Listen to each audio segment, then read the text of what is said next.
Good morning, and I just didn't want to finish with Psalms 34 because I felt like it was just filled with so many good nuggets that we could use to close off this month. And I talked about David saying, I'll bless the Lord at all times and all that kind of stuff. And I just want to continue reading a little bit that, we want all these great things from God, but there's some things that we have to do also. And so I want to continue reading in Psalms 34. I want to continue this for the next few days until we close in prayer.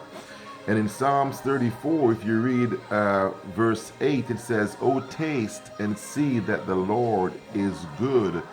Blessed is the man that trusteth in him." And I'm telling you, if you're listening to what I've been saying over these last few weeks and months, and you haven't tasted and see that God is good, what does that mean? It means to just give your soul to God, give yourself to God. It means to surround yourself with God's presence. How do you do that?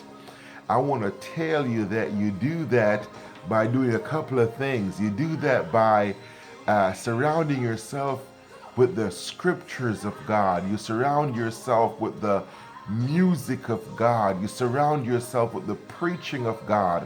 You surround yourself with the prayers of God. And in this day and age, that's not too hard. You could have a Bible app where it reads the scriptures to you. Even while you're sleeping, you're listening to gospel songs on your phone. I know that does a lot for me because sometimes we don't realize how much our eye gate and our ear gate takes in. And our eyes are the windows of our soul. And so, if we were to take in godly things by seeing godly things and hearing godly things, it would get us in the presence of the Lord. And so, David said, "Oh, taste and see that the Lord is good." And I want to just interject here for a second to say, have you ever noticed when you stay in the presence of the Lord, when you go to church, when you listen to gospel songs, when you've had a word of prayer, how much better you feel spiritually? Maybe your body doesn't feel all that great, and maybe nothing else has changed, but your spirit, man, feels a whole lot better because you've tasted of the goodness of God. You've tasted of the mercies of God.